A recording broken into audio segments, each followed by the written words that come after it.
we can pay back at a later time in the future. So I'll just like put it on my YouTube channel so that for reference sake. So this is like every one of us learning, especially I'll be sharing from my own personal experience and some of my own opinion and some of the things that have worked for me and things that haven't worked. And yeah, we could all learn from it. So thank you very much. I think we have like 10 people. I'll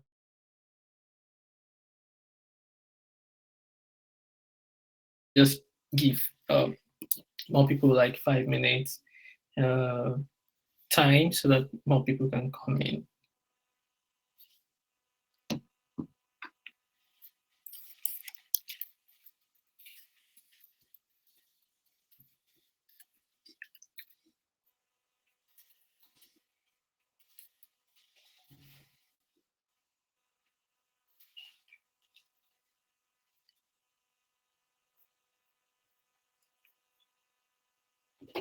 Okay, so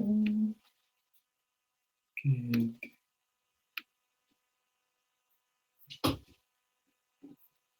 All right, so yeah, taking 2 minutes, we can start. Mm.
All right, so that's great. So we will starting now.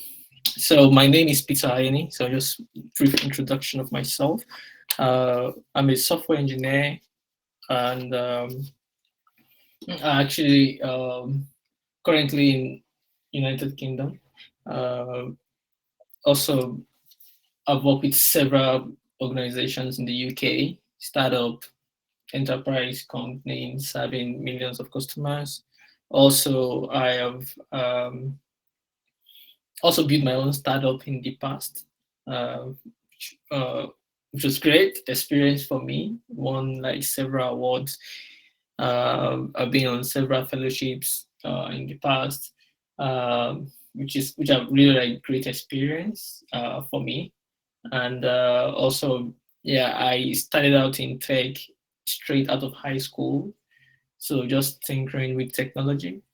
Yeah, I actually wanted to study medicine before, but at the time I went to a E&E where a friend of mine had a bond and we take him to the hospital, and then it was really a gory, scary experience for me at the A&E.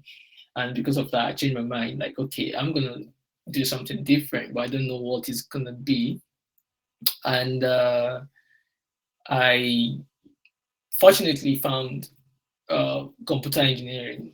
It wasn't even really computer engineering in the beginning. It was basically electrical electronics engineer. So I found a lab where I was just working after my art school. So the engineer there was building a lot of hardware with electronics and stuff. And also he also built he has a, like a cyber cafe, and also he built his own personal website with all of this enterprise. So that's where I actually learned about tech, and I'm like, okay, this seems interesting, and I started learning about software. And though it's been like a, because then there weren't a lot of resources available, and some of the schools that are available then were really really expensive. So when I couldn't like afford them, so I went through the like self-taught route. So which is crazy, and then found my own company at the time, building websites, doing graphics. So I came from like engineering, hardware, technical backgrounds. I did networking, I did like design, and then went into full web. I did branding, printing, and all of those things. So I've like worked in different aspects of technology at those times. So I've had a lot of experience in different stack. I've done some Python, the try out machine learning and things like that. I did security also. That was actually what I studied in school. I had an international diploma in computing, and then I had a BBA in business and IT security.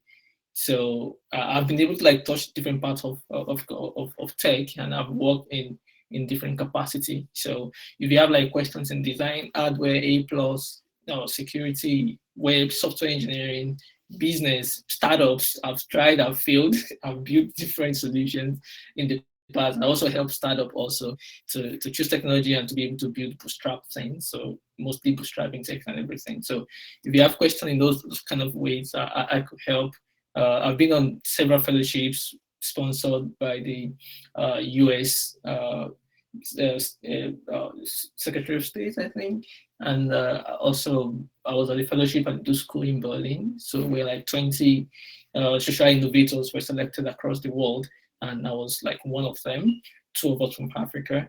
So I've had like a vast experience talking in social enterprise, in software, in business, in startup, in NGO, and stuff like that. So just be open and then ask your question in different areas, and then yeah, I'll be able to answer you. So I was trying to create a poll like, should I show my face, and it wasn't going through. So if you want me to show my face, say yes, or should we get this way? Is it boring not seeing my face, or you like to see my face? Okay, so let's see. Okay, 50-50. Okay, some people don't want to, some people want to. Okay, so what should we do? Maybe we should get a tiebreaker. Okay, Sue said, Ashley said no, she doesn't want to see my face. Like, I'm not that scary. Okay, so I think I'll show my, maybe I won't show my face for the first part, and then I'll show my face later on.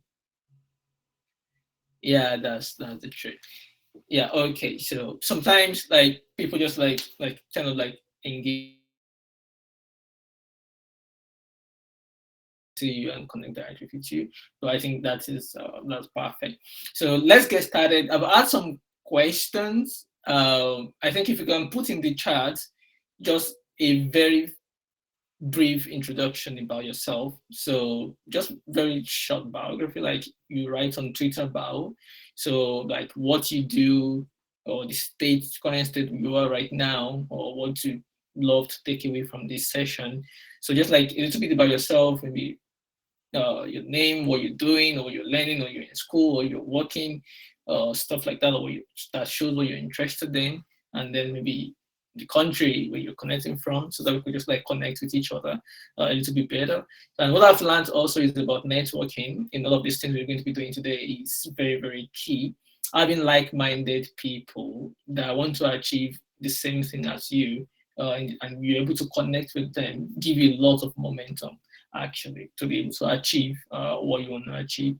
So we can do that quickly. So just like a Twitter bio kind of thing. I am Peter Ayeni. I'm a software engineer, currently looking for a role, or like a boot camp, or I want to transition into tech, or I'm in design, or I'm learning this, or I'm at this stage. I'm in the UK, or I'm in Canada, or I'm in Nigeria, or I'm in Kenya, yeah, I'm in India. You could just like yeah, share that. So I think that's great. Okay, graphic designer for Graphic USA, going into UX, UI, learning Python, that's great. Trying to get into UI, UX too. Okay, so what up? Yeah, you could just like drop that there and just try and read about other people also to try to get them and it's going to give me some insight into everyone that is here also and guide how we interact with each other moving forward. Okay, so before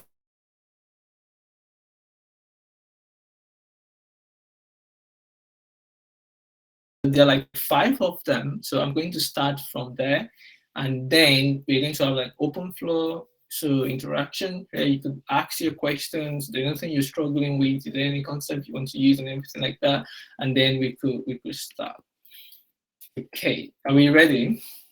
Let's go then. All right.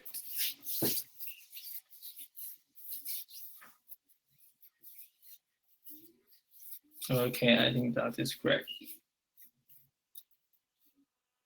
Oh, can you hear me now? Who else can hear anything? Uh, maybe have you checked your device? Try and check your device. I'm actually using a. Let me see. Okay, let me switch to an external microphone. I think that will be better. Okay. What about now? Uh, yeah. Uh, Frida, can you hear me now? Uh,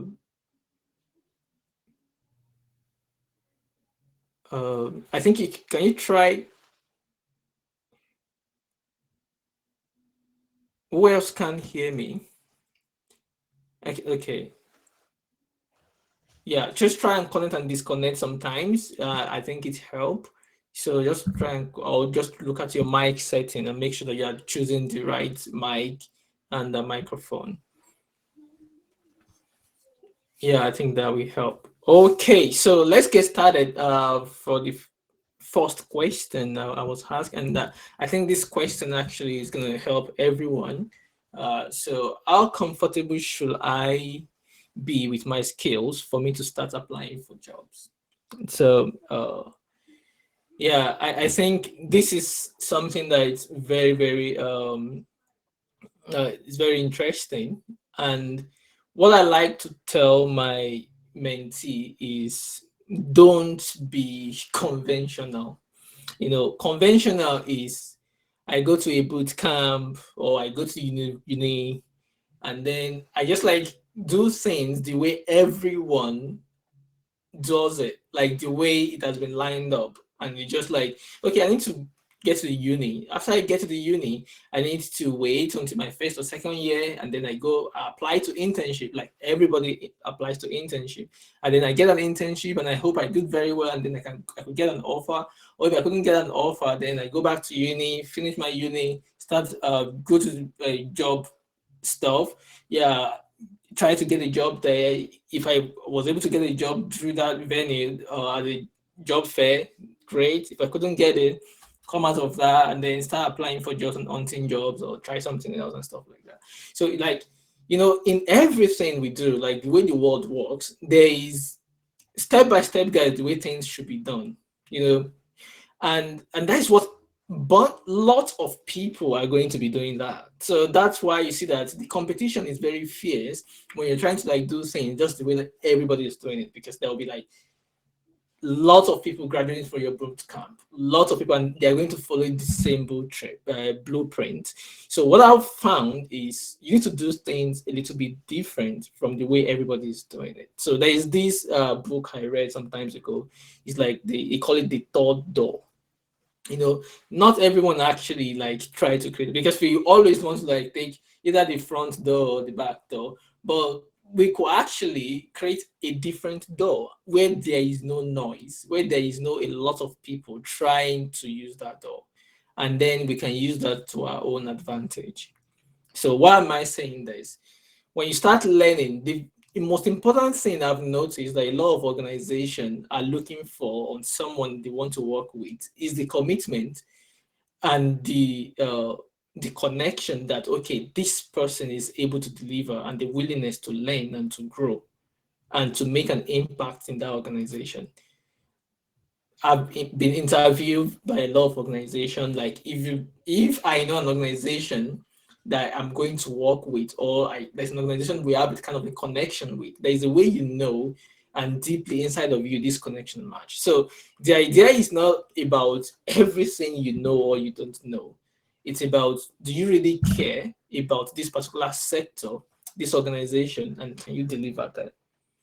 You understand? And I will give you a typical example. When I was mentoring at Udacity, I have a student.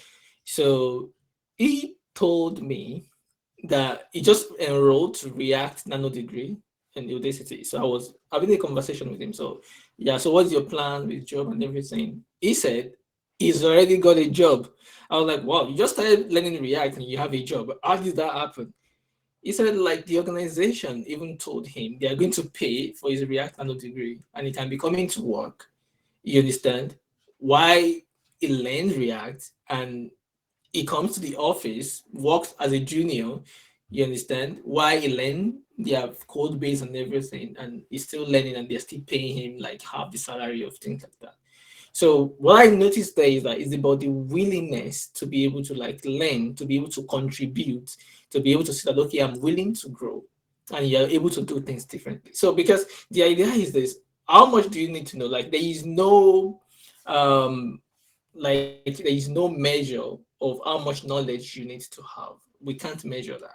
When you even go to through interviews, they just give you random technical questions to do, and those those questions doesn't really measure that you can actually deliver on the job. It doesn't, because why they do all of those technical interview is just to see your willingness, and that's what they give. And some people are just so scared of it. Even some company will tell you, you don't even need to finish the technical interview. It's just your attempt. It's just the way you relate to the people, the team, the way you talk to them, the way you connect. That is the thing they need, because everything you need to succeed in your work, a very good organization with amazing culture will teach you. They will still enroll you in courses. They will still give you a lot of tools. You have seniors, you have colleagues that will help you on your job. No matter how clever or how brilliant you are, you're still going to have things you're going to learn. So the first call of duty is just start applying immediately. Like, even if it's possible, I would tell people that it's better to actually learn while on the job than learning on your own and you don't have any job. You understand? Because it's even better. Like, if I have a job, it's better for you to learn on the job than learning on your own. So that is the reason why volunteering is there. Like, is there a company, is there a startup that they are trying to build something and you have an interest in them? You could actually talk to them instead of learning on your own. Like, okay, you don't need to pay me. I could contribute remotely. I could learn with the team, and then you build a kind of network with them. Oh, I'm so sorry, Bright, that you can't hear anything. That's really that's really sad. I don't know why. Maybe it's your. If you try to restart your system, maybe that could help.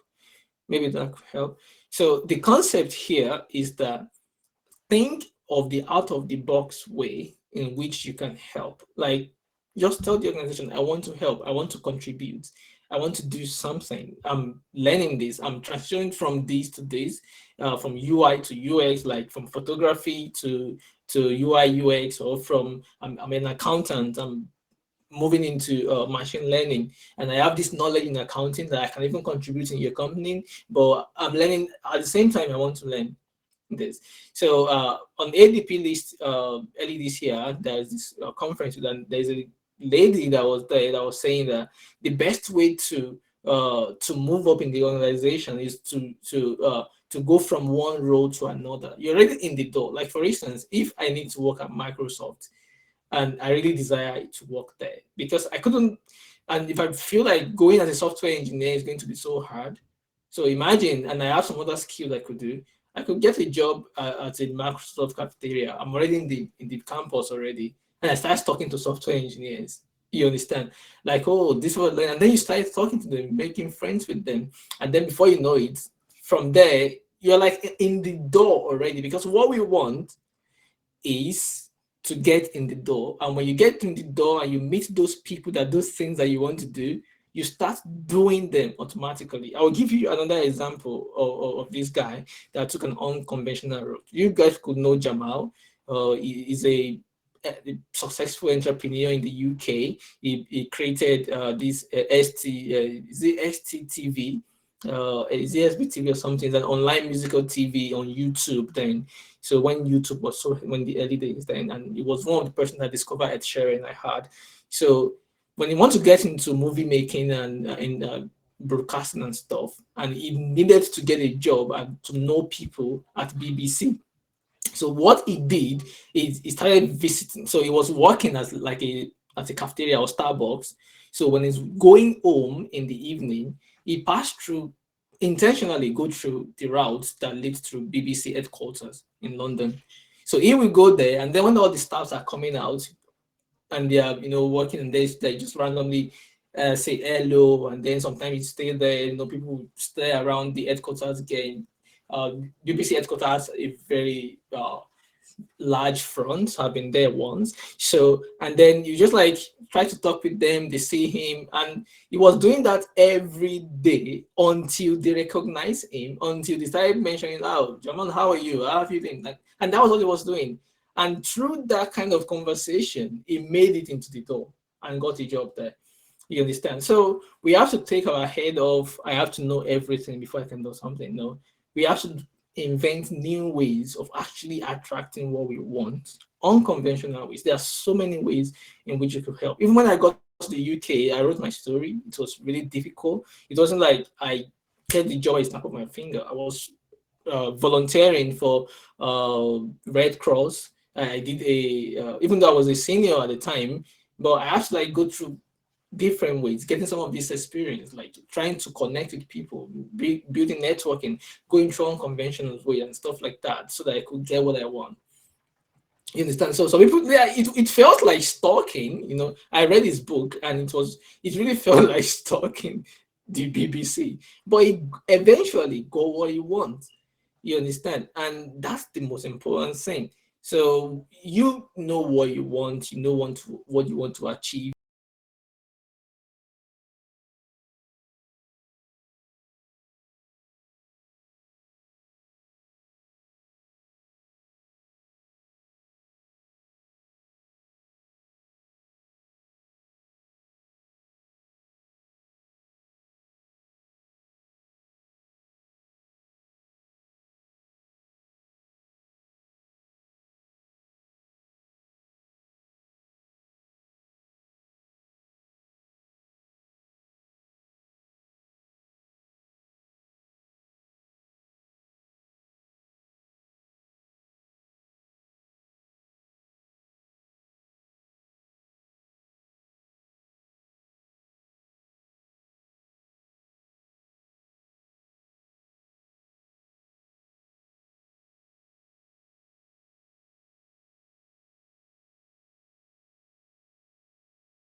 That's the reason why you're applying to that job. You understand? So I believe there are a lot of organizations out there who need help. You understand? Like a lot of organization needs help. They have a lot of backlogs of things they want to do. You understand? So sometimes you don't even need to wait until they put like we are hiring out for you to approach an organization to like I can help in this way. You understand? They will allow you help. For example, when I was studying computing in informatics, and because I was self-sponsored, and I when I get back to school, I ran out of money, so I need to get some money. So I had to defer a semester. So at that point, because I was working as a freelancer, I was building web and I was doing design. So that was what I normally used to like sponsor my education and stuff. So what I did is, okay, I need to raise the money in 3 months to pay for my tuition. What do I need to do? So I was just on Facebook scrolling and I saw this studio, and there's no, I just love what they're doing. They use 3ds Max design, they're doing do big brand advertisements. There wasn't like we are hiring or anything on their website. I just fall in love with their work. And I saw the phone number of the company and I called the CEO. Like, I saw what you guys are doing. It's amazing. An expert in Photoshop. I could do a lot of this and this and that. I could send you my portfolio if you don't mind. If there's any way I can help with the company. And he was like, oh, okay, yeah, I can send it and stuff like that. And I just sent my portfolio to him. And the day after, he called me like, wow, that's really impressive. Like something they are doing right now, and they will need someone to work, use Photoshop that can help them with, because after they do 3D rendering, they always do compositing with Photoshop. You understand? So they need someone to do Photoshop. So, and interestingly, in the company, they've been using Corel to do their composition, and Corel is not as like really great with Photoshop, because with Photoshop we can take composition to the next level. If if you're a designer, you understand that. So, and they called me and I got the job, and I worked with them for 3 months, and I was able to get all the money I need to pay my tuition. You understand? This is not like advertisements or anything. It's just like, this is the skill I have. I think I could help. Do you like? And he called me back. And the same way, every organization have this need. They might not put it out there. I'm telling you, they have this need. So as a beginner, you want to get your step on the door, reach out to organization, not when they are hiring or they are putting things out, like on the personal level. Like, I love what you guys are doing. I'm passionate about fashion. I love e-commerce. I love this. So put your passion out there, your passion out there, and then you're able to connect with them. You can get some no's, but you eventually get some yes. Another example I would give is the story I read on LinkedIn today. This guy got a job at World Bank through cold calling. Like, it's not like World Bank is hiring and stuff like that. No, cold calling, just reaching out to. He said he reached out to about 1,500 executives. Can you imagine that? That's insane. And exactly how it is. Sometimes you have to be insane. You don't have, that's why we call it the third door. You have to like use a different strategy from what every other person are using. You understand? Because getting your door, your step on the door is the thing. After your first door, your first job, every other things come falling. And that's the thing. Like, the other is just like, okay, I've had this experience, a commercial experience, and then everyone can then trust you. So if you break that ice, every other things will fall in place. So if you have any questions based on this conversation, you could ask, or I will go to the next question here. If you have any question, just unmute yourself and just ask. So you don't need to wait too long. So the second question is this: I am new to UI UX design and currently taking the course on Coursera. What roadmap should I follow after completing the course? Should I focus on internship or voluntary work, or search for my entry level jobs immediately after completing the course? There are different ways. That's what I'm saying, that sometimes you just have to make the bold move. You understand? So, and most of the time it's about, we have this imposter syndrome. Am I really good enough? Can I do these things and stuff like that? And for me, I think the lines between entry jobs and internship and voluntary works is really blurry. They're all the same thing. They're like you working, having the opportunity to work on the real life projects that you can prove your skills, and you can also learn in a very safe environment. You understand? So I think the three of them are a good way to go. There's nothing wrong trying voluntary work. I've done a lot of voluntary work in my lifetime. Internship. I've not really done internship like that before. Like what I had with the studio I worked for, I can't call that an internship because I was paid for it. So and also like entry level jobs, definitely you can just go on it, like, because the essence of entry level jobs, voluntary works or internship is that I want to improve, I want to contribute in a safe environment that I can grow, and you want an organization to have that structure to support you. So you don't need to wait, just go for any one of them. Okay, so yeah, there are two questions here, number three, and we're going to go through this one after the other. So the question is, there are a lot of courses online to learn new, but many of the cheap and affordable ones on YouTube of them are always out of date. For example, maybe a dependency changes or a particular method has been deprecated. That's true. What's your modern way of learning these skills without depending too much, spending too much money? Do you have any recommended website to learn from? Okay, let's talk about that one after the other. I think that's very true. Uh, yeah, that's very true. Shema, I will come to your questions when I answer the first part of this question.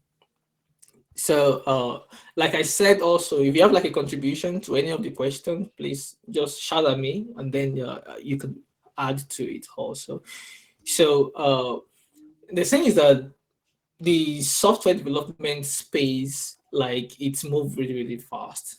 So, especially if you're learning stuff like that, and I don't recommend. Like, I used to tell people, don't go to boot camps. Yeah, if you really want to go, you can, but you can actually do well now these days without going to boot camp. Like, there's so many platforms that you can learn from. So, and the reason why you shouldn't worry about deprecation too much is that you should be learning the fundamentals. So if you learn fundamentals, it equips you with everything you need to be able to learn the real thing, like the frameworks and shining their frameworks and stuff like that. So if I'm going to learn front-end development today, what I'm going to do. So first of all, I'm going to go to learn on Freecodecamp, definitely. That is where I'm going to go. So freecodecamp.com. So why Freecodecamp is because okay, so I'm going to answer that. Freecodecamp has fundamentals, HTML, CSS, JavaScript. Those are the fundamental web technology you need for the web. And if you can master those three things, you can learn any framework. And then you want to master your JavaScript. JavaScript is a language that it's everywhere, on front end, on back end, machine learning with TensorFlow, mobile apps, name it, like IoT, everything you want to experiment with today, even AR, VR, JavaScript is there. So master JavaScript. And where can you learn JavaScript? I'll give you this website. Don't worry, I'll still share all of these resources after this. So javascript.info, that's everything you need to learn JavaScript, and very, very in detail, always up to date. So most of the tutorials you learn about fundamentals will always be up to date. But tutorials about frameworks will not be up to date because frameworks are defined by people and their opinions. So it's one of the things I want to discuss on LinkedIn today, earlier.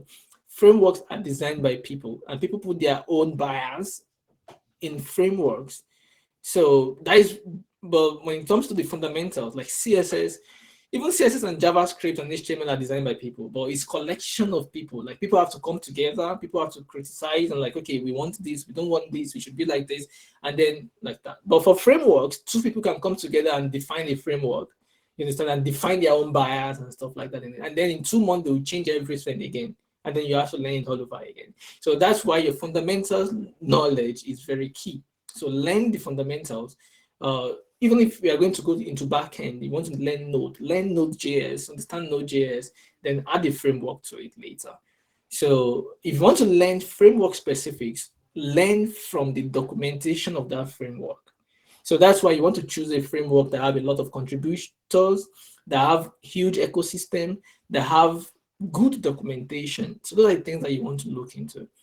Even for the tools that you use if you're a designer, like for instance, I remember then we used to use like Adobe Firefox, then for designs, Adobe Media, Macromedia, Flash, and stuff like that. But things change over the years. Now we have Sketch. After that, we have SD, we have Figma. Figma has a huge ecosystem. So if you're going to be a designer today, I'll just say go learn Figma. You'll be fine because the ecosystem is huge. The tutorials are amazing. So the same way with your front end, which framework today has huge ecosystem, have updated resources all the time, have a good documentation. For front end, you probably say React because it's a huge ecosystem. There's a tons of job on it. Like they're hiring on React every day. You understand? So what other framework? And on the back end, Express.js, Next.js also. These are ecosystems and backed by people and being supported. So that's what you want to do. So you don't want to learn a framework that is just coming out yesterday. Like Svelte is amazing. You can use it for side projects, but you don't want to devote all your time on it because you need a job, you need to support yourself. So you want to learn a framework that has been around for 5-10 years, that is steady, and a lot of people are still using. You understand? So that's the way you want to go. Okay, so yeah, so for frameworks, learn from the documentation, and then if you need to do any other thing, because documentation will give you the fundamentals of the framework, and then you can then use YouTube and any supporting Udemy course to support yourself. And then the second part of that question is it always good to focus on the niche in the area of software development, front end or back end, or learn both? So what I always say is for this question is start with a niche. That way you are able to focus your attention and learn the nitty-gritty of a particular thing, and then you can expand. So, and as a beginner, like I also don't specialize quickly, because if you specialize, then it will be very difficult for you to have different options. Like for me, over the years, even though I've been working like in front end space, but I still do everything. I do AWS, Firebase, AWS Amplify, I do cloud, Node, and in my most of my writings on my personal projects are back-end based, even though at work I use React and JavaScript more. You understand? So those are the things that you want to do. So you focus on things that you really care about, that you can that I can get higher quickly with. But the other side also you can be learning on the side. So if you love back-end a lot, focus on back-end and then be doing front-end on the side. And then if you love front-end a lot, focus on front-end and add sprinkles of back-end to it. And then when you're want to like tinker around, you could just like go try machine learning. Sometimes I'll just go to .NET. I'll just go and try .NET and build it. I'm not a .NET developer, but I'll just like, let me even see how to build an API in .NET. Just like, it's just like way of like bring some kind of spark on your brain, just like, you understand, give you a kind of different ways of thinking. Sometimes I could just go to Java or Spring. I'm like, okay, what's happening in this ecosystem? What's its name there? Just read about it and stuff like that. So you can always do that once in a while, but be later focused on what you want to focus on, so that way it's easier for you to look at the market. The market will tell you what to focus on. And right now, the market is JavaScript. So both backend and front end is JavaScript.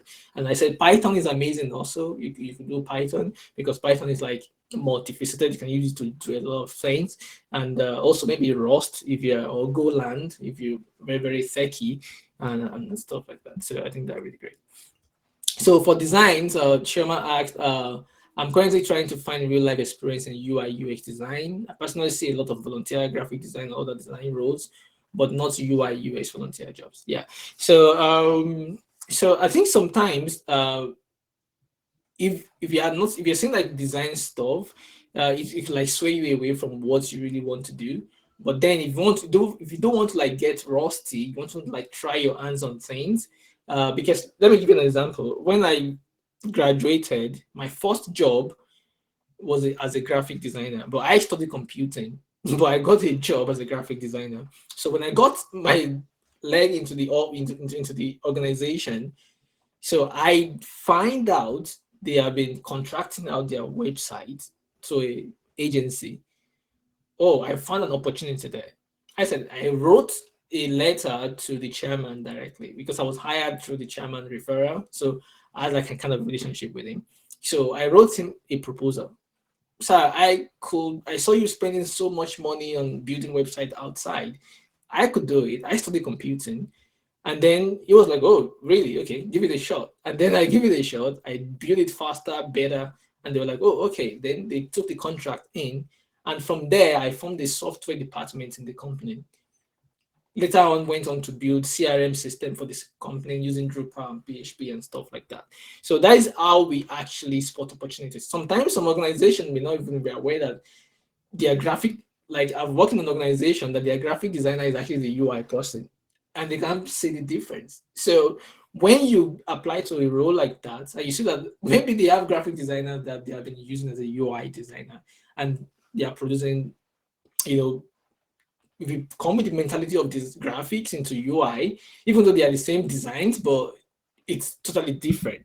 So, and then you spot that opportunity and you're like, okay, oh, guys, we've been doing something wrong here, like politely. Um, UI should be done differently. And I'm an expert in UI and UX. Maybe I could help in that regards. And then you have helped them to solve a major problem. You understand? And that's it. So sometimes you don't know what you're going to get if you don't try. So just put yourself out there. Even if it's a graphic design role, you could get into the company and you discover that they've been doing it wrongly, and then you can form something different, and then they could actually hire you. So I was talking with an organization recently. I was applying as a technical writer, and when they saw my CV and stuff I've done, they were like, "Oh, maybe we could hire you as a software engineer too." You understand? But I was like, "No, I just want to like, I've been doing technical writing on the side for 3 years now, but I want to just do something commercial. You understand? To have a feel if it's something I really love. You understand? So there are a lot of opportunities everywhere, and a lot of even so many organizations that put out a lot of roles and stuff don't really know what they're doing, and you could get there and then you can just help them out to be able to do things differently. So I could share some resources and places you could actually apply for UI UX volunteering. I do get there is this platform called Diversify that share a lot of opportunities. So I will mail every one of those resources after this. Okay, yeah. So I think that's about that. Good. So the next question, number 4, before we go to the town hall open. Yeah, this is US question again. Okay. All right. So the question is, at the beginner stage, how do I start my journey to becoming a brand designer, a content writer, and is brand designing related to UX UI design? I've started a free beginners course with Coursera on introduction to user experience. Am I on the right track? So what I'm saying here is a lot of things. You see, a brand designer, a content writer, they are two different huge track on their own. So like if you say brand designer and content writer, like you can be a brand designer that writes about content, that writes content about brand design because you have the expert in that field. But content writer is a different thing entirely. There are people that are just like gifted writer and they can pick a field and write about it. So that's a lot. Like for instance, I'm a technical writer because I'm a software engineer. So I write about software engineering practices, tutorials, and stuff like that. So it's not as if I'm a professional writer, but I'm writing because of the fact that I have knowledge in that field and I'm learning to write, and then you understand, improving my writing skills to be able to tailor it to that thing. So you need to be able to like separate that. Even in every organization, they still have like their content writer.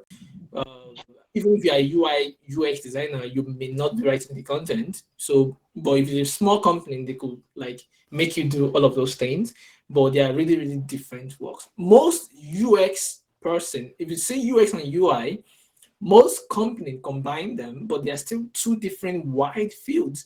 So a UI designer can focus on UI, and the UX person can also focus on UX, even though there are people that do both together. But it takes a lot of experience to be able to do those effectively. So I think the best thing I would say is that just look at it like now you're doing like user experience design. If I think it's good, so focus on that cause. Be a better user experience designer, and I think what you could add to it is a UI. So because if you have UI uh, kind of experience, you're able to like build your portfolio better as a UI UX person. So, and which is an added advantage to a lot of organization.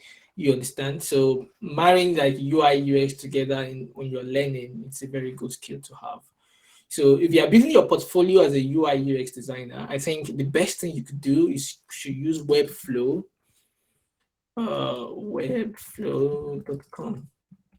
Webflow.com is really great with amazing templates, drag and drop, like it's easy. So you could have all of your design from Figma and everything, and then you can put them on Webflow. Webflow give you an amazing presentation and it's very affordable. And I think they have a free track also. And you can also use Wix, but Wix is more for like marketing people and writers and stuff. But for UI UX portfolio, I think the best tool you can use is use Webflow, and also learn. If you're using Sketch, Sketch is also good. But Figma is our friend. We don't know what Adobe is going to do with it, but I think Figma is amazing. The community is great. So use Webflow to build your websites. Use Namecheap to buy a cheaper domain. And Webflow already have like a hosting and everything packaged together, so which I think is great. Okay, the last question before we open up for everyone. So this is like three in one question. Okay, let's do this. Okay, how vital is a job candidate personal brand when applying for jobs? Okay, so personal brand like depends a lot on a lot of things and the kind of job you're applying for and the level you're applying for. Like if it's junior role, I wouldn't care so much about personal brand. Even I've seen a lot of senior Google engineers with no footprint on social media. You understand? So recently, I followed some very brilliant software engineers, and some of them have like less than 500 connections on LinkedIn.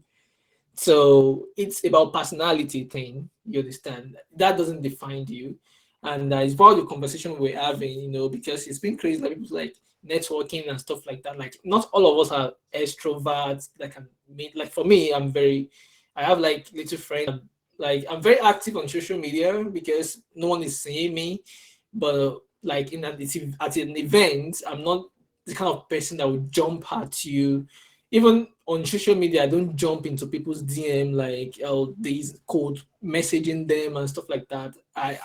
It's very difficult for me to do. Even I can engage on comments and stuff, which is great. I can put like a lot of content and engage with people, which I think is fine. You understand? So there are some of us like that. There are people that don't even have a social media platform at all. So if you're that kind of person, you don't worry yourself. You still get a job. So don't feel bad because of people that have all this social thing going. But also, if you have an advantage, like you can have social thing going, it's a good thing.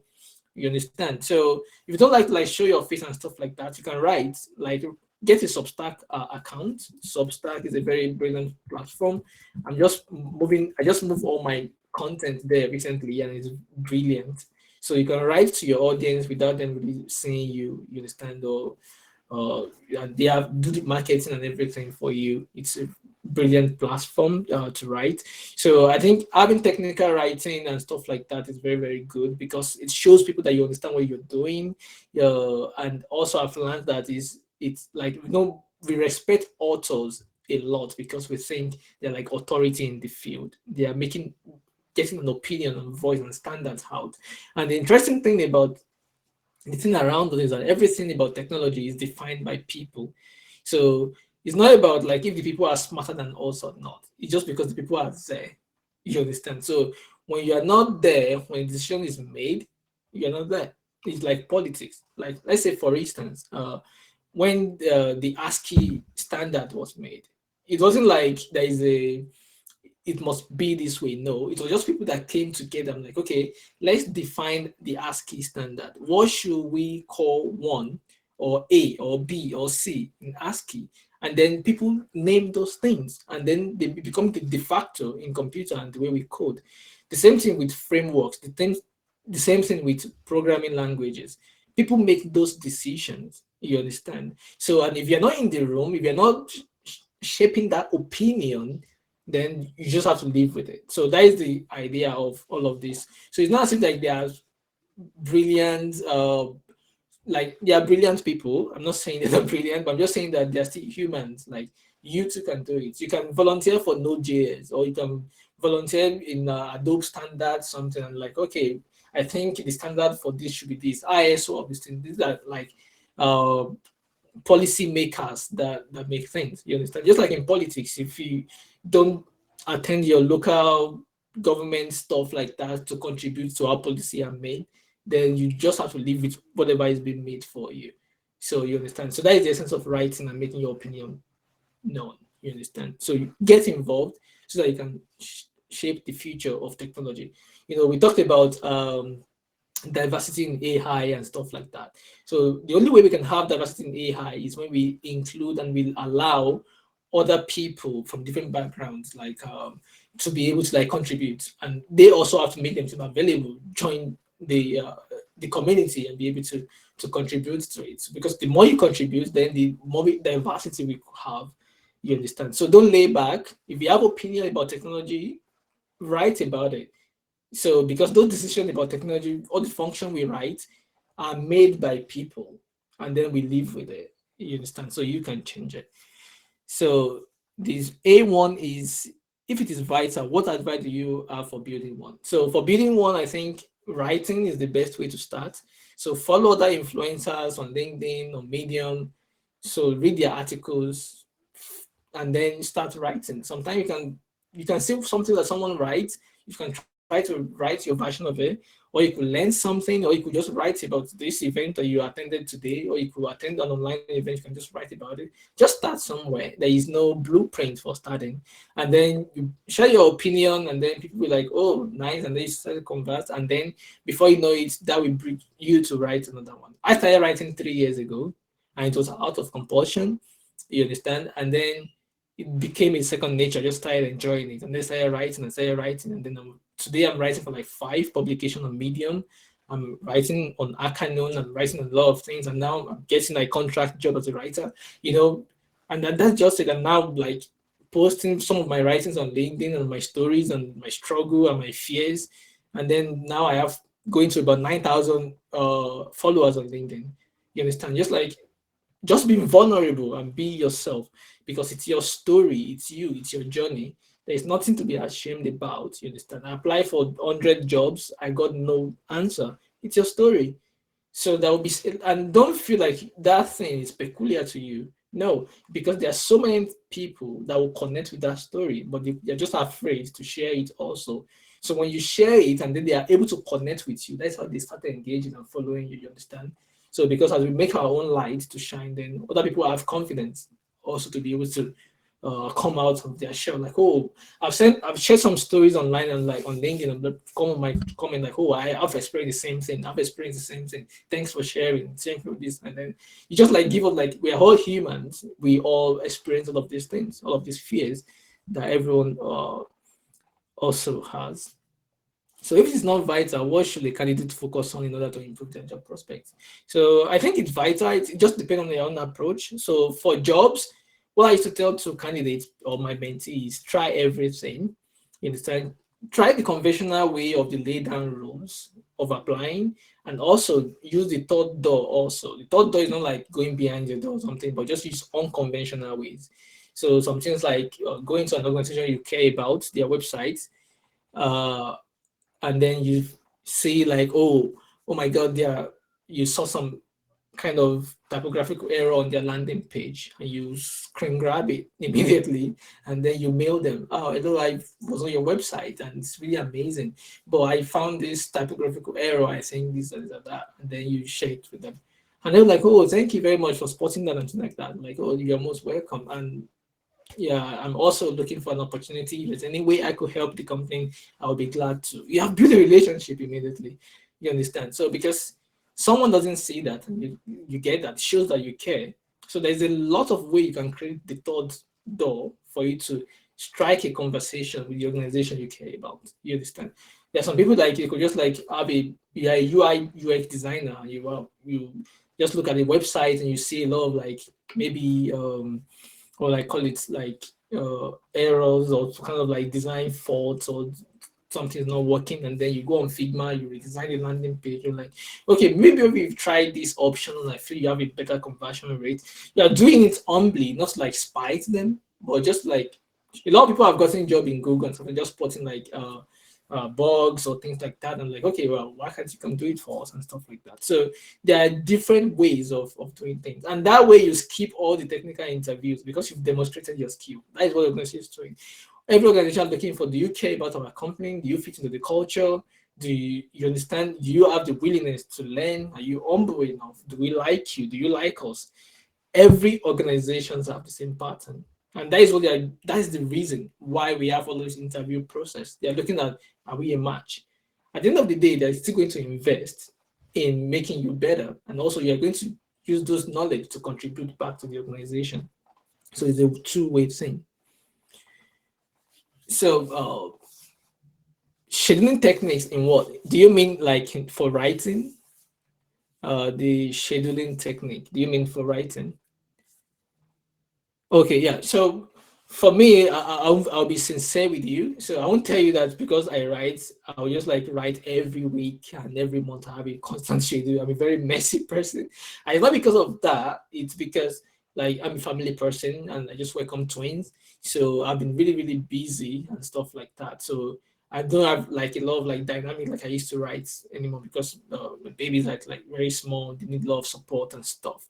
So what I do currently is like I just have a lot of topics I have, and then recently I published like two articles. I still have a lot of my drafts that I've not been able to write. You understand? So that don't put a lot of pressure on yourself uh to be consistent. Like I want to be like perfect and this like that. Like they don't really get things done. So what you want to do is try. You understand? So, because if you put a weight of I have to write every week, I have to write every 2 weeks, then if you write this week and you don't write the next week, then you feel frustrated and then you dump it. So, but just like I will write when I feel like it, and then you feel like you write even in a day, you could write like 2, 3 articles and then you publish them ones after the other. And then when you don't have time to write, you're like, oh my god, I couldn't write. Okay, maybe I'll find some other time. And then you have some ideas to write, you put them in your drafts. And then when you have some, you're in a good mood, then you write. So it's all about balance and your own mental health. Don't put yourself under unnecessary pressure. Even for everything I'm saying right now, don't put yourself under unnecessary pressure. And why I'm saying that is this: there is a lot of opportunities out there. I'm telling you, like the person that starts to code today will still land their dream job, even in spite of the economic downtown, uh, down things that are happening in the world right now. If you have the right attitude and you're willing to try, even in spite of every no you get, you're still going to get your dream job. That's what I believe. So I've been doing a lot of interviews over the few days, and it's been amazing. Even for me as a senior that I've been in tech for a while, I applied to some organization and I got response from them, and that alone feel like a win to me. They've not given me an offer yet. You understand? Like I've not gotten an offer, but like I applied and sent my CV to an organization that is in like in the A list. I'm like, and they said, okay, we'd like to talk to you. That was like a win to me. I was dancing when I got the email. I'm like, even if you guys doesn't have give me an offer, that is a plus for me. So you have to like celebrate your own success. So you have to like don't compare with other people, compare with yourself. You understand? Like getting a response like, yeah, we look at your CV, but sorry, we can't continue with you, is a progress. A lot of organizations will not even send you anything again. They'll just ghost you. Like they don't even look at your CV at all. Or they look at it, they don't even feel like it's something they should respond to. You understand? So learn to celebrate those little wins that you have.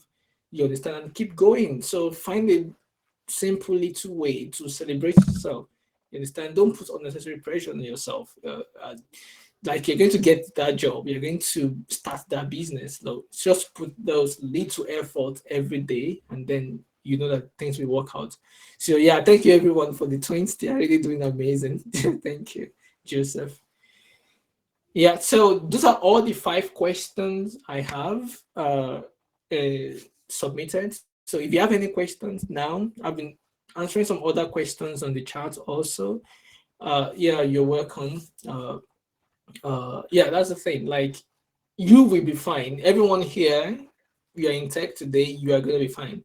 Like, because the organization needs you. You understand? They need you a lot. Yeah, is there any questions? Yeah, go ahead. Ask your question. Everyone can ask the question now using an open, non-open floor for your question. And if you'd like to speak also, you can just like unmute yourself and ask your questions if you don't feel like typing.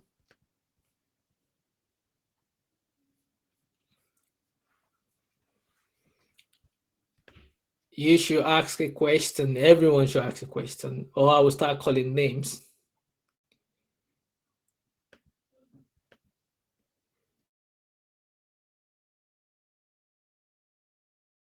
So this restart again. I think it's internet connection.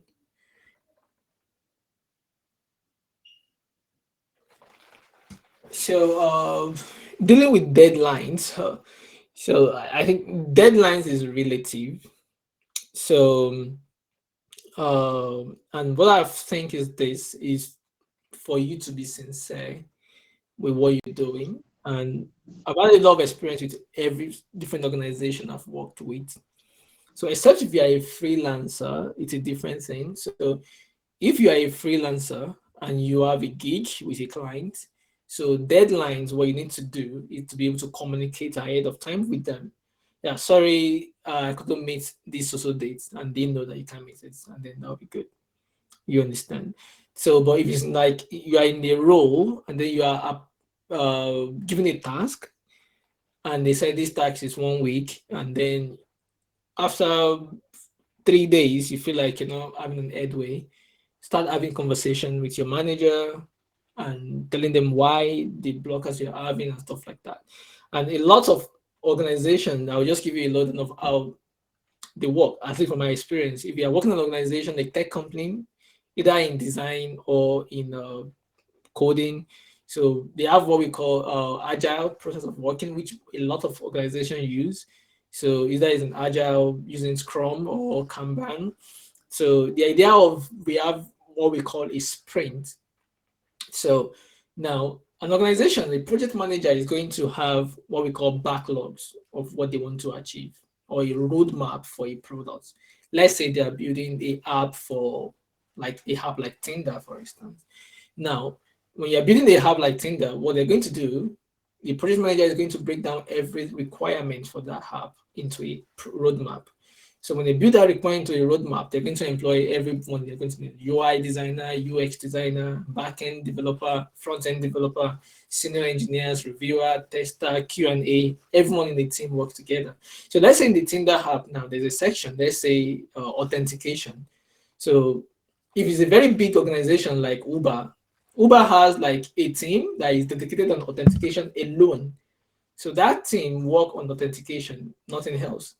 So now on that team, they will have maybe 2 front-end engineers. They have 3 back-end engineers. They have 1 UI designer. They have 1 UX designer. They have a product manager. They have a QA, and they have another tester that tested. So that's the team. Most organizations use that same process.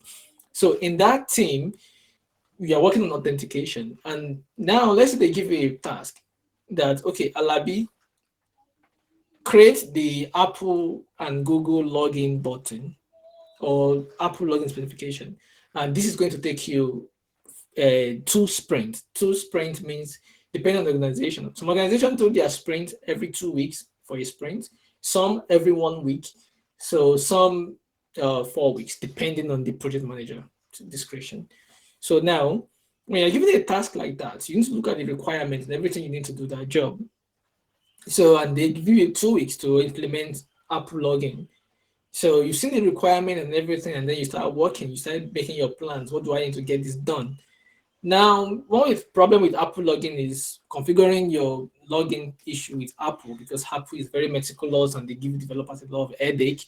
So now, what you want to do is, if you are having any kind of problem like that, you want to quickly tell your manager, okay, we are having a problem with getting verified with Apple and stuff like that, or there's a library I was using on Expo or anything like that that is not giving me what I want. So that way, ahead of time, they already know. Another thing is this: when you're using a sprint, they do what we call stand up every day. So that helps you. So what stand up means is that every morning, all the people in the team, like authentication teams, are going to meet, maybe 5 or 7 of them, and tell you what I worked on yesterday and what they worked on today and any blockers they have. So if the blocker is okay, I'm trying to apply a CSS rule that is not working, or we are using Tailwind and it's out of date and we cannot use it with our system, you tell them. So immediately the manager knows they can quickly help you. You understand? So the way to deal with deadlines is planning and be able to like communicate with people on the team that, okay, I'm having this issue or I'm running out of time, I can't get it, give me more time. And things that there is no, even though there is period of time, like we want these things to take 2 weeks to be done, but if you have a genuine reason why you can't meet that deadline, you don't need to beat yourself up. You still extend it, and then you can have more time to do it. Not much that you have a genuine reason why that thing is not working, and then you'll be fine. So the best way to deal with deadlines is communication. Just communicate with them, and then they'll be fine. So contributing to open source, I think the best way to start is start looking at documentations. So it's the best way to start to give yourself some confidence. So if there's an error in open source documentation, there's a typographical error, or there's something that's like, make a pull request against it, and then try to contribute there. Also look at the issues they have. So there are some beginners issues you think you can handle, so just try to handle them. And look at open source community that are very, very welcoming. And I think Outreach is a very good platform that places people to work on open source. So I will share the platform. It's really great. So they do like remote internship, and they can put you on open source projects to work, and then you can get a lot of experience. So you can check them out. Outreach is a very great platform. Yeah, I can even share the platform here. Let me just like quickly Google that, and then we could. Yeah, so this is Outreach. It's really amazing. Yeah, so you can check out Outreach. It's really great for basically for front end, back end for programmers, basically. So they place you. They have uh, different programs all the time. I think they pay for it in a way. Maybe maybe they don't pay. I don't know, but they give you everything you need, like, and connect you with open source projects. You can, even if you're not selected, you could just apply, and then you can see all of their open source projects, and you can even contribute to yourself. You understand? So it's really great. Yeah, you're welcome. Okay, any other questions? You're welcome. Any other questions? Any other questions? Okay, so I think we start rounding up now. So now I'm going to like go through the house, so one after the other, and just tell me like, uh, my Mitchell, you have a question to ask? Yeah, yeah. Yeah, go ahead. My question is basically I don't think it's a question per se, but can you tell me your experience back then when you started as a junior developer, especially for the front end? Okay. Yeah. So my experience was a little bit different because, like I'm saying, like I go through like unconventional ways of getting into tech. So I didn't really start as a junior like that. So this was my, maybe if I share a little bit of my story, you understand. So when I get out of high school, so I wanted to study medicine, and then I changed my mind after visiting the A&E section of an hospital, with all of the mercy and the blood and stuff like that. So, and the experience was like, there was a guy that had a 4th degree burns, and they were not able to help the guy, and I just felt really sorry for the guy. Like I felt like I don't want to do a job where I won't be able to help people. And I also like I was very very good in physics. My maths was amazing. I did maths Olympiad in school, both junior and international maths Olympiad. So I was able to be good in maths. So I felt okay, maybe engineering would be my second option. So I had a gap year. So during the gap year, that was when I was able to like work in this laboratory I was talking about. So this guy is a genius engineer. Like he was creating amazing things, and I learned a lot of things from him. So and because the fact that I did A level, not like I did A level as an exam, but I did A level when I was doing junior science Olympiad, because junior science Olympiad syllabus was actually A level. So uh, at my senior I, instead of like finish my SSC syllabus, and then I was doing A levels, the Necon and Parker, Cambridge biology, Cambridge chemistry, and stuff like that. So that actually exposed me to like electronics, and I love that. So that was like, okay, maybe machines are good because I could break machines and then I could help a lot of people with machines. The machines won't yell at me. So, and that was why I started. So when I spent like a year with the guy in their lab, that was why I get exposed to web development and stuff. And during those days, it was in 2007. So web development was not really prime time like this. So we were using front page for web development. We were using Macromedia Dreamweaver before Adobe bought them, just like they were buying Figma now.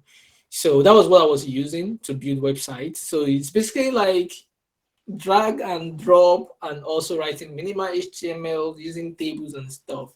And then PHP came along and stuff like that. So when I add those skills, when I was like 19, I just started a company. So I was building websites and graphic design for people, for small business, churches, and stuff like that. So I've been building websites at that level, and I did that for like 4 or 5 years before going back to school.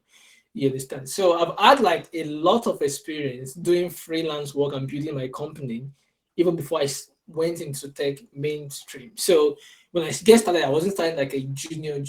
You understand? But at the same time, I'll still say that my experience have actually been from all of the things I've done in the past, and the environment of like I think the most important thing you want to do is like learn Git, because it's the way it will help you so much as a junior if you know Git, because Git is so amazing. That's how you are going to be collaborating. I did a whole webinar on this, I think 2 weeks ago. So Git is so amazing. Learn Git is very important. Learn communication. Communication is very key. Like technical communication, understanding nuances, and asking the right questions. I think those are going to be the things that help you a lot. So yeah. So and then be humble. So if you don't know something, and invest in knowledge, and also share what you know with other people, because that way you can reinforce, like learning reinforcement. So that helps a lot. Okay, so I want to give everyone opportunity to talk before we go, to just like know each other better. So I'm going to start with, I will call your name. I'll start from behind. So you have to say something.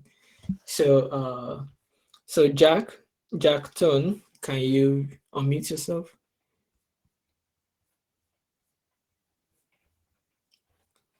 Can you guys hear me? Yeah, we can hear you. Go ahead. Oh, okay.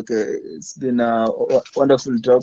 Uh, I'm glad you've answered the first question on skills that one should be comfortable with, because that was my question initially. I'm glad now that I've learned and I know how to break into tech.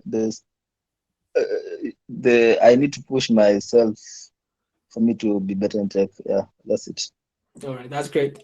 Okay, Toli. Sorry, did I pronounce your name correctly? Everyone.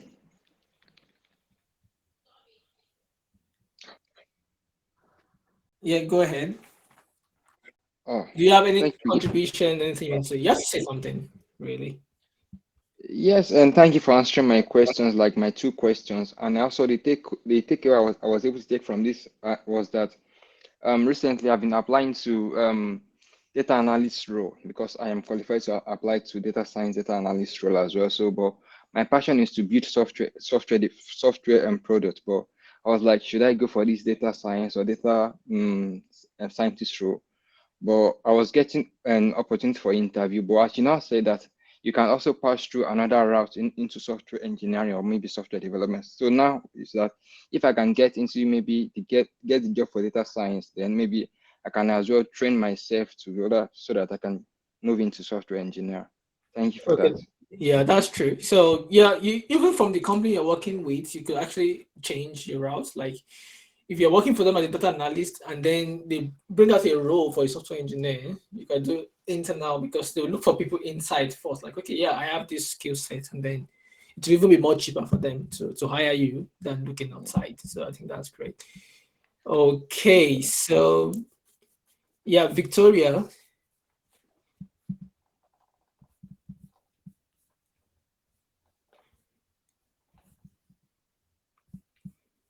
Victoria, are you with us? Hello. Okay, I'm Yeah, here. go ahead. Okay, thank you very much for your time. I appreciate you for answering my questions. Great. At least I've gotten a whole idea about where I should be headed, and to think that I'm actually a professional writer. Great. I'm a reporter. I write on a weekly basis for some publications, newspapers, and all that. So I think I've gotten a clearer picture of what I should be looking into. Thank you very much. You're welcome. You're welcome. Great. That's great. Great, that's great.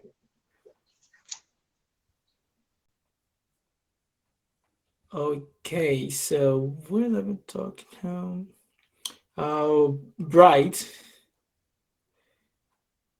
So, can you hear me? Yeah, I can hear you.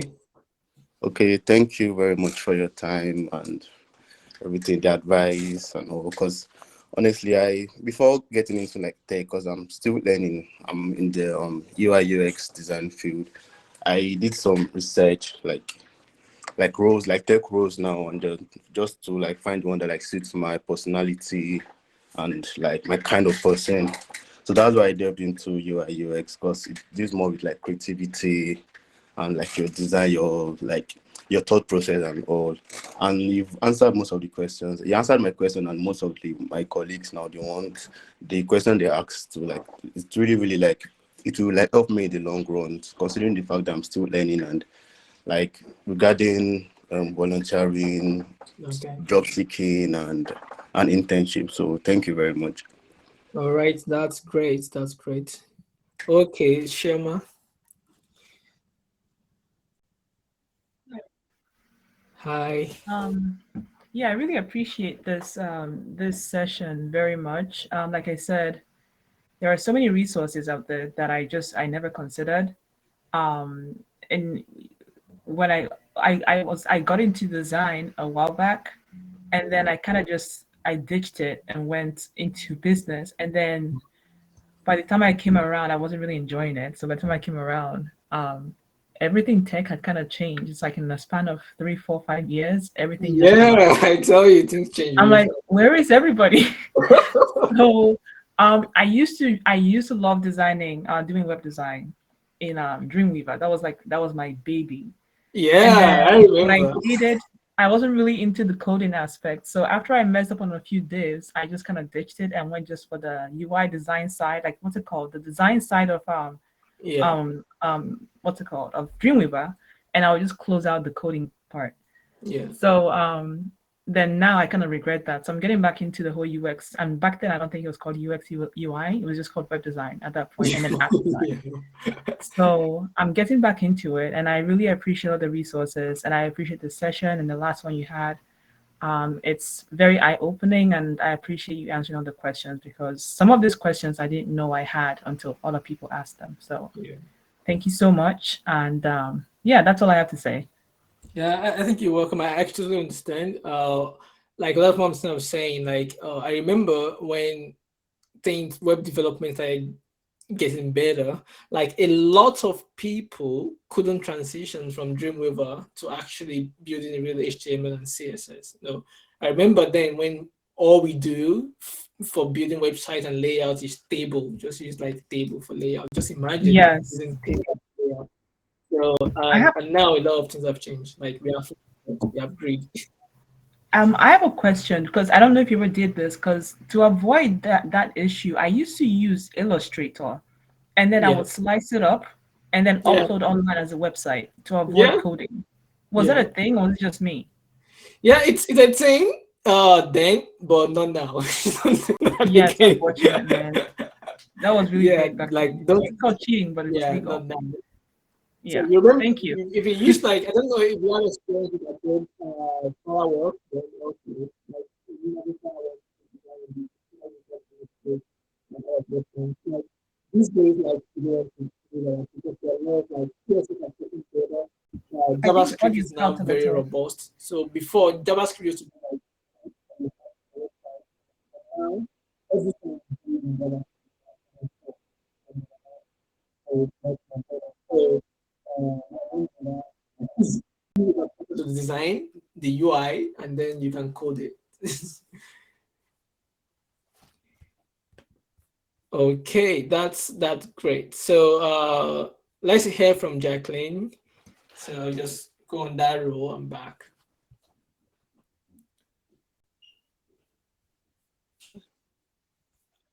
Can you Yeah, hear we can me? hear you. Yeah, Yeah, I can hear thank you you. so much. I think I've learned a lot. I'm very new to US and UI and everything moving from healthcare to this sector was a bit shocking. Yeah. I'm still shocked myself, but yeah, thank you for all the information. I've learned a lot today and thank you for your time. Yeah, you're welcome. That's great. I think that's the most important thing. It's just about to be able to like help as much as possible a lot of people because like I just look at sometimes the and it's not really helpful. And I think this group session is it's okay to be able to like help more people to get clarity on what they're doing. Okay, Abimbola.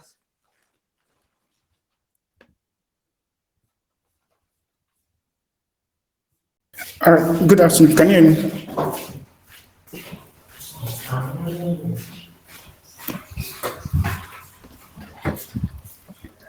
Sorry, can you hear me? Yeah, sure, I can hear you. Okay. All right. Good afternoon. Thank you for the opportunity on this group. Actually, I came across you at some point last year where I was really confused about. I was doing a lot of stuff in tech then. I was doing UI UX design, Flutter, React, and Node all together as an entry level. I was a bit so which actually led to burnout and a lot of stuff, but like following up on through from that point till now, like I've been able to like at least focus more on what I want now. And currently Yeah, I work in Web3 as a smart contract developer great. and using it, because what even led to that was I think as at November last year, you shared some resources on how to like get started in Web3. So that's Yeah, how I was able to like pick it up from there. awesome. So thank you very much. I really appreciate Awesome. it. Yeah. I like to hear that. I like to hear that. That's really great. That's really great. So yeah, I'm going to share this newsletter. I think every one of you to like you can follow them and also you can actually subscribe to them. They are really amazing. It's called Diversify. So what they do is they create a lot of content. So a lot of content, and they share. So for juniors, for design, for web and stuff like that, it's really great. And they are on Twitter, they are on Facebook. You can just use this link. You're able to like they share their newsletter every I think every week or something, uh, and it's really great.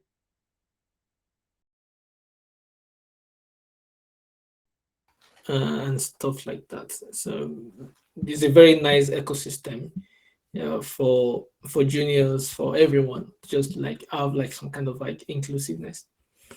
And also, I think the last time I was speaking, I talked about community and stuff like that. And a lot of people learn a lot of things from it. You cannot underestimate the power of community. And also, you don't have to be a guru or an expert to be able to lead a community. You understand? So, every organization like Figma has a community. So look at how you can help in that community, even if you're not like expert designer. You don't have to. All this community needs help, like bringing people together. It's open more doors for you. Like in my early days, I was very active in the Python community. Even I actually was one of the founding members of Python Nigeria in 2007, 2008.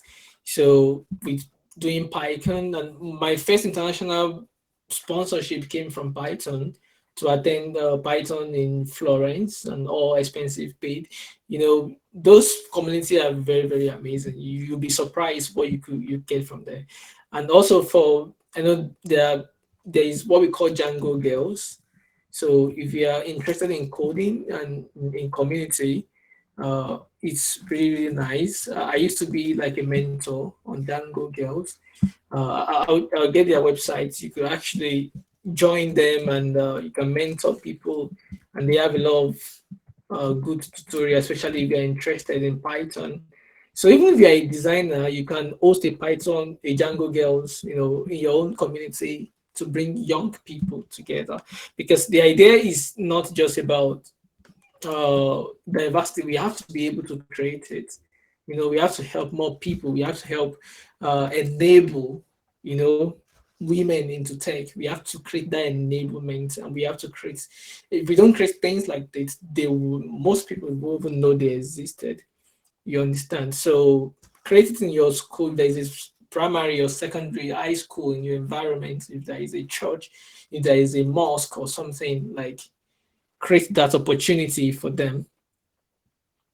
Okay, so join Django Girls. It's amazing platform. Python actually have amazing Python. I love Python. Even if I'm not coding Python, I'll always be in the community because it's very inclusive. You learn a lot from them, and yeah, that's really great.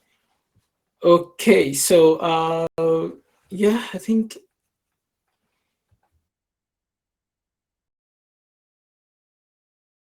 Okay, Joseph. Me? You Claire. Okay, perfect. Well, I thought you did a fantastic job presenting and gave a lot of useful information, especially for my question, the branding question. It's something I'm struggling with the past few months because I just graduated from a master's program in UX design, and I've been having trouble finding a job. So I think that branding myself more would help more. So it's very encouraging to hear that. Any advice about how to brand better? I'm also a twin, so you're gonna need. Whoa, that's great. Yeah, you're gonna need a lot of luck with your twins. So good luck. Thank you very much. Thank you. Thank you. I really appreciate that. So, just like I said before, don't freak out at all. Don't freak out. I know sometimes it's very difficult. We feel like freaking out. Am I going to get a job? Am I going to get hired? I'm telling you the truth. Like everyone is going to get hired because the market is huge. I'm telling you, the market is huge. So, and every organization out there needs help. I'm telling you, every organizations have backlog of stuff that they can't handle. You understand? So you just need to be creative and create that thought door to get yourself into it. You understand? So you need to just like raise your hands and be hard. You understand? And there's different kind of strategy you could use to do that. You understand? So, and if you use that strategy, there's so many. I have point out some, but you can just like think out of the box. You understand? Sometimes just like you don't have to be hiring. If you love any organization, just cold call. They can tell you yes or no. I'm just here to help. You understand? So because yeah, it's good for you to like have all of those courses and everything, but it's a different thing for you to like get your step there. Because even if you volunteer for an organization and they can hire you, they could have other people in their network. They're like, okay, yeah, we have just like an amazing person. Why can't you open the opportunities for him? And think that would be really great. So don't freak out at all. Just continue to enjoy what you're doing. Create stuff. You can partner with a front-end engineer that can bring your code to life. You can like the law of different things you could that can bring a design to life and just share in the community, right? Share resources, you understand? Don't feel like if I don't get something, everyone shouldn't get it. So if you have a job opportunity you are applying for and some other people cannot get it, you can share it with other people. Like don't fret. Like what you're gonna get, you're gonna get it.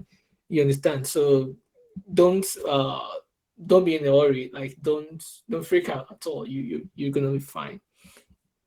You're gonna be fine.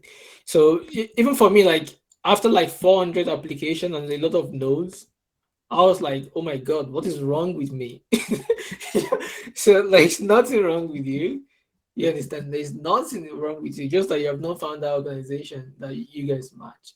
You understand? So but if you find it, it's gonna click like that. But you won't find it if you don't continue to knock those doors. You understand? So don't stop. When I get like 100 no's, I apply to 200 more jobs the next day.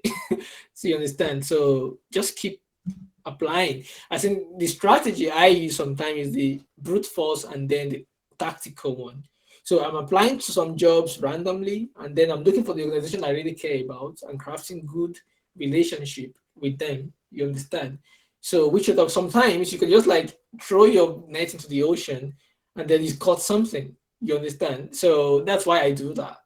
And it could happen. Even if you land like interviews, you learn a lot. So that's why all of those like applying, it's also good. But at the same time, you have your second strategy of tactical application. You understand? And you're doing that. And then you have your third strategy of third option, like creating the third door, maybe by volunteering, by code calling, by figuring out things that are wrong in like critical design bugs in design, and like okay how you could help and stuff like that. All those things are very very important and you can never tell. Just try everything. Okay, Iposi, can we hear from you? Are you with us, Frida? Okay. Okay. Suleiman. Hello, good afternoon. Yeah, good afternoon, Suleiman. Yeah, thank you for the presentation. It really helps a lot because at this point of my life, I am at a junction where I'm curious of where to turn to. But with the help of a friend introducing me to ADP lists, I've really gained a lot from it. So actually, apparently, what happened is I still see myself as a learner, but from what you've said, there is no point in time that you are ready for the market. All you have to do is you keep learning. So the time is you act now. But my question is, here in Nigeria, it's very hard to get anyone who will accept you as a junior front end developer. It's very hard. But all I've been hearing from people is apply for a voluntary job. But my question is, where can we get that voluntary job? Because even people who have showed interest in trying to, like what you said, okay, you get rejections, which I have. So someone said I can try outside the country, but I've tried surfing the net, but I couldn't get one. Is there anyone you can recommend?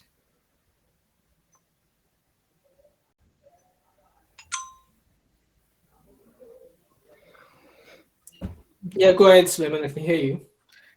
Yeah, it's like, is there any Yeah. like a voluntary Okay, so organization?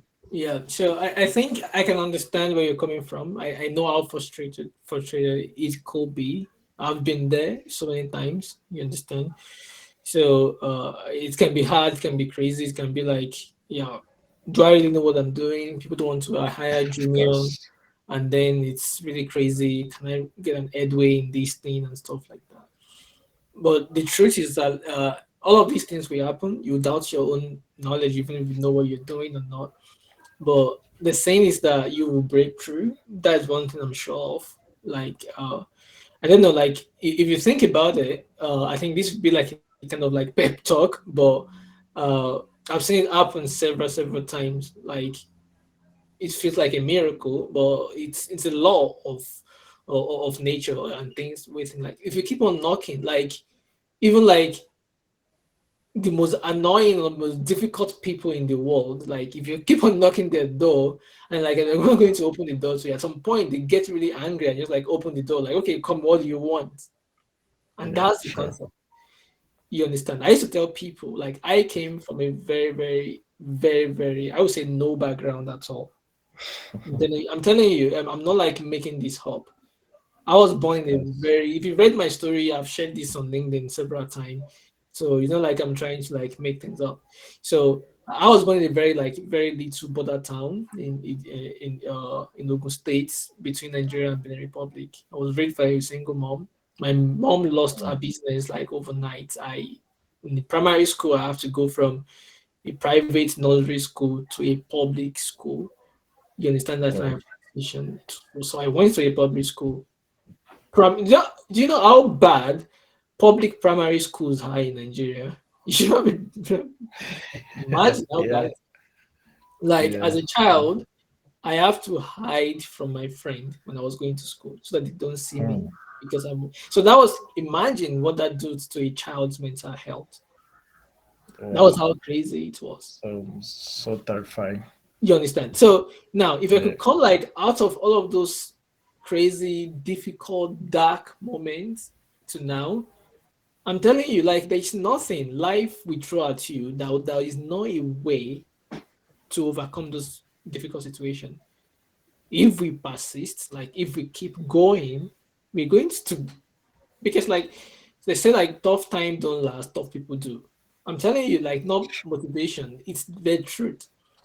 And if you are Mm, a Christian, there is this stuff I love.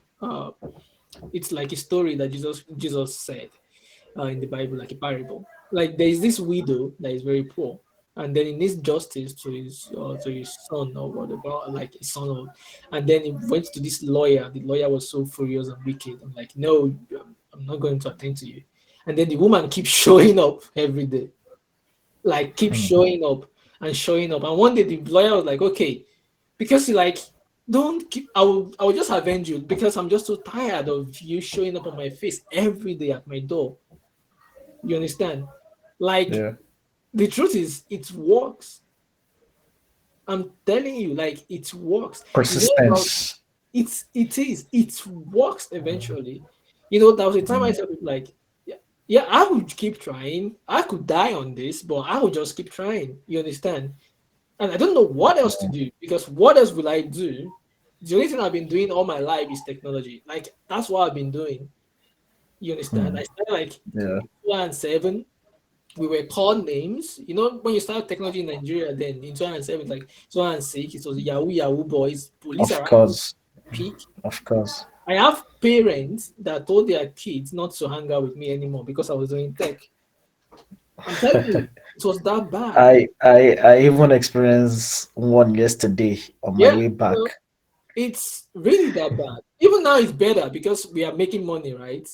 Yeah, you get it, Sherma. It was like that. If you're not a doctor, Of, like they were of like course. the parents were they were saying Like that you're I was just the wasting one. your time. Yeah, I was the one making their kids having bad grades because you understand, like because you're doing tech, and that's the truth. So even now, it's better. Like I have a lot of mentees that are making millions every month in Nigeria working abroad. You understand?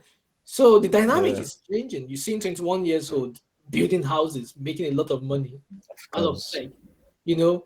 But in the beginning, it wasn't like that. It was really difficult. Even when I was to get married, one of my in-laws ask me, am I working in the business center that I said I was doing IT? Is it business?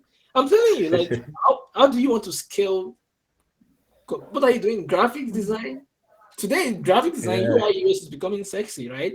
Photography is becoming sexy. But then Yes, yes, very well. you understand? So the idea is if you keep on knocking, you keep on like, I'm going to do this. Yeah, design was right. Of course, of You course. know, some of my wife friends, my fiancé then, when we were still dating, told my wife in school because she was in medical school then. That, oh, we know your fiancé. We heard is a painter because they do design. You understand? Like we heard he's a painter. So people are going to laugh at you. Like people are going to like, what are you doing with this front end engineering? You're not even getting a job yet. You're wasting your time and stuff like that. And then you feel bad about Mm. it. You feel sorry. You understand? But let me tell you something.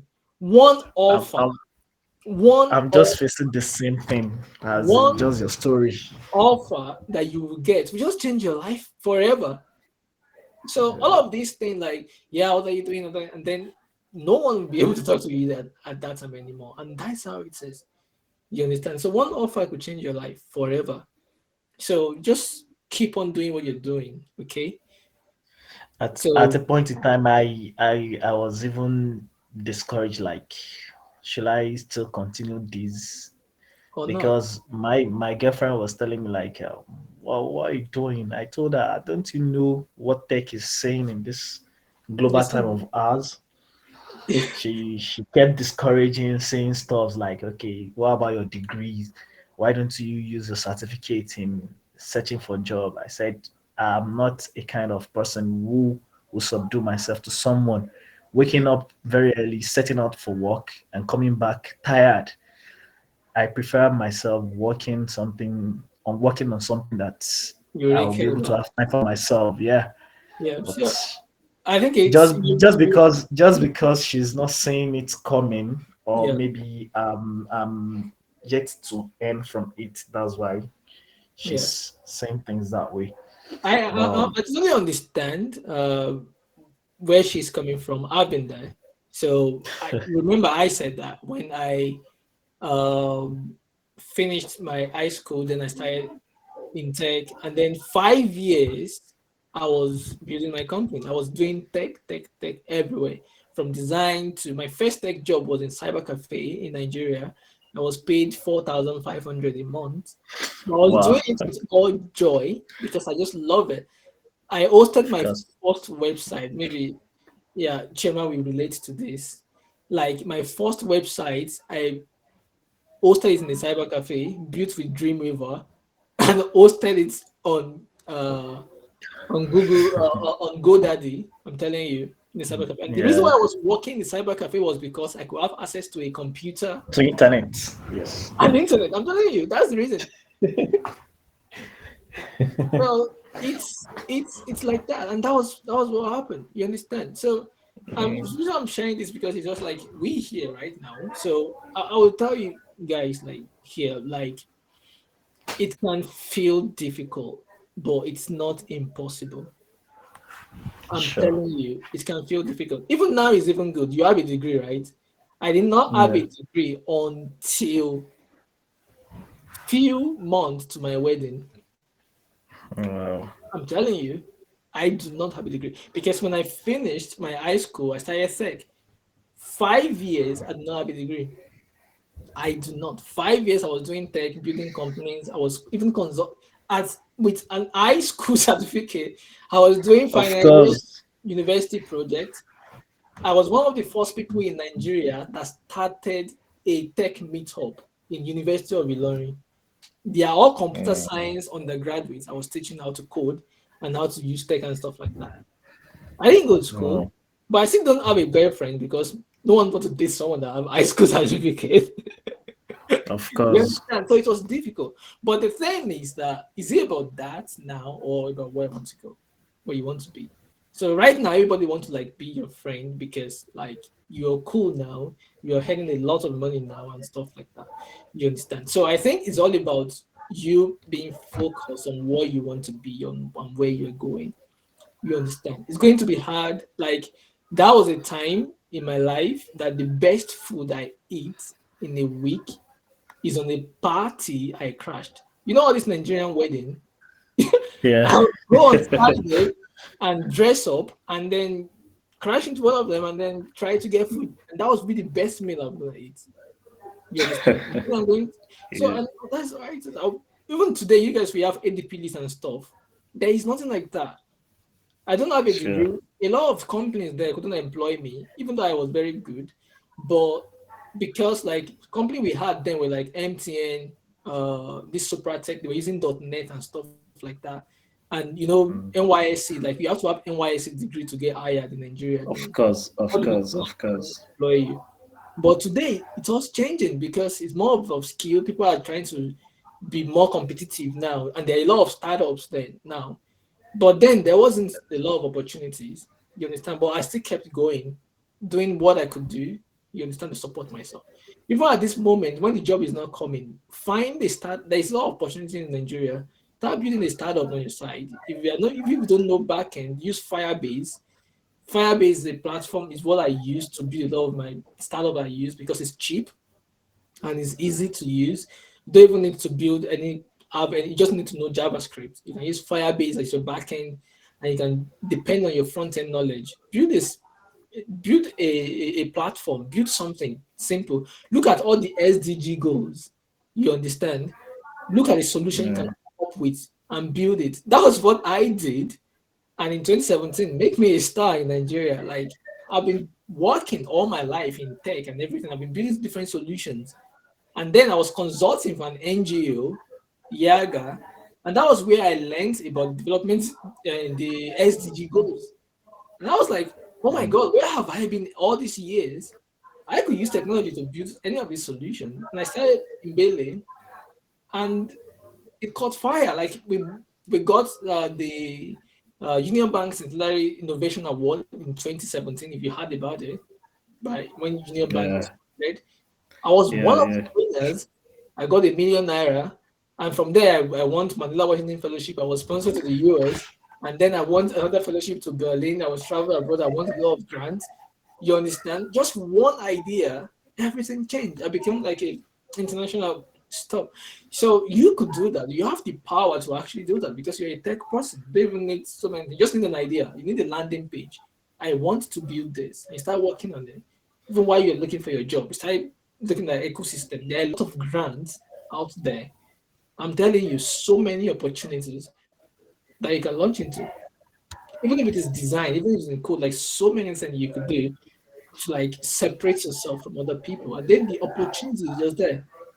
The opportunities, I just have to like think outside the box, do things differently. Yeah, actually, what I've got to learn again from this my session with you is information is the key. So when you don't have info to certain knowledge, you won't know what to do and you will see it challenging.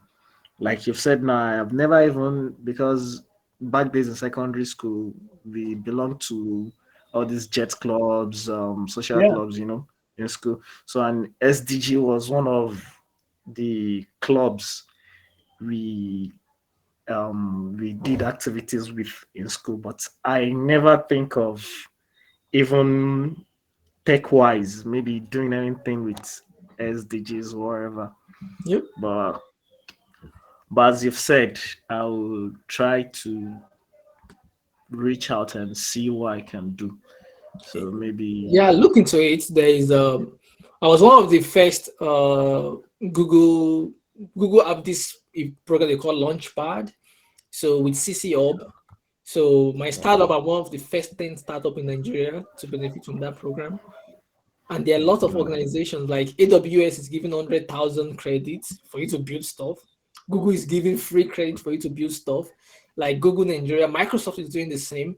So the opportunities, the money, and everything is just so huge right now. I'm telling you, like a lot of fellowship, like all my travels abroad and everything I've enjoyed have been free. Like I paid nothing for it. Like I didn't pay anything. wow. You understand? I've studied in Kellogg University School of Management. You understand? I've been to Berlin, studying some of the best schools there. Like, I didn't pay for any of those things. Just like being a social innovator and creating ideas and stuff like that. Though I do mentorship and things like this also before, but I just stopped because of family and things like that. So You call it back. yeah, you, maybe one of the you, days I will, because I have a you, platform for idea hacks where I just like help people come up with social innovative ideas they can build. And it's yeah, sure. very amazing. I'm telling you, very Sure. amazing. Like I, there are a I lot would of like I would things like to be one that of the you can build, and then because technology empowers you not just to work for people, you can work for yourself. Like you build a solution for. I have a lot of friends that are getting grants of $100,000, like young people like us, like you, getting huge grants like for ideas they are coming up with. There are a lot of opportunities there. So not just in Nigeria, all over the world, like in the US, in the UK, so many grants there, so many opportunities. And there are few people like accessing those things. Okay, I think that's great. So I don't want us to pass too much over 2 hours. So yeah, yeah. Thank I'm you, Larry. thank you so much. You're welcome. Yeah. I think I'm Larry's last person. Yeah. Larry, are you with us?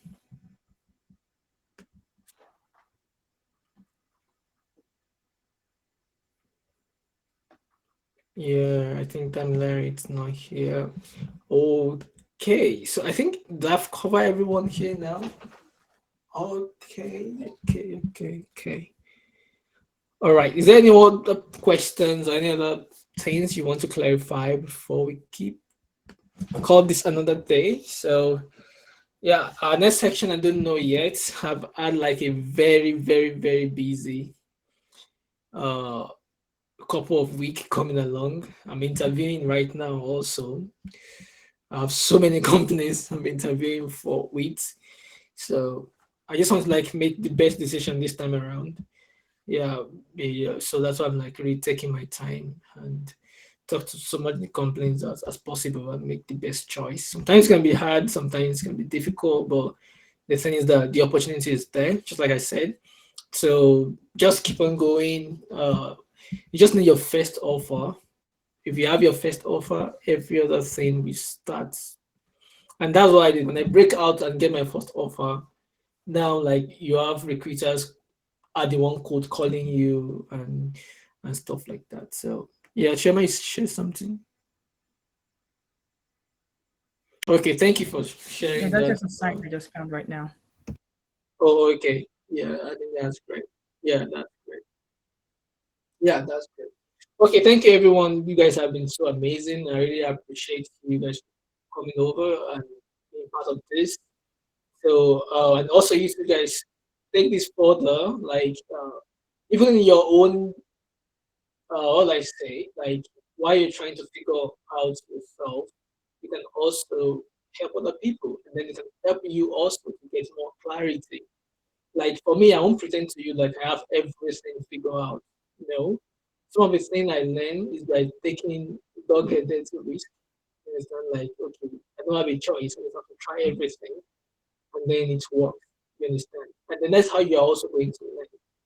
Just like taking uh inspiration from that. Okay, if Peter can go through all of this, I can do it also. You can even do it better because you are in a better position right now than I was when I was going through all of that. You understand? So just take something like that and then use that to like encourage yourself like you can even do much more better. And I wish that all of you can get like opportunities even more bigger organization, or you can even start your own company and then build something for yourself. Look at your problem that you can solve. Look at ADP list. The guy is just 25 years old and is impacting a lot of people all over the world. So why can't we do it instead? So thank you everyone, and I'll see you some other time. I will share all the resources we're talking about in this series as an email, and then I will upload this also on YouTube if you want to watch back or something like that. And bye. Have a great weekend.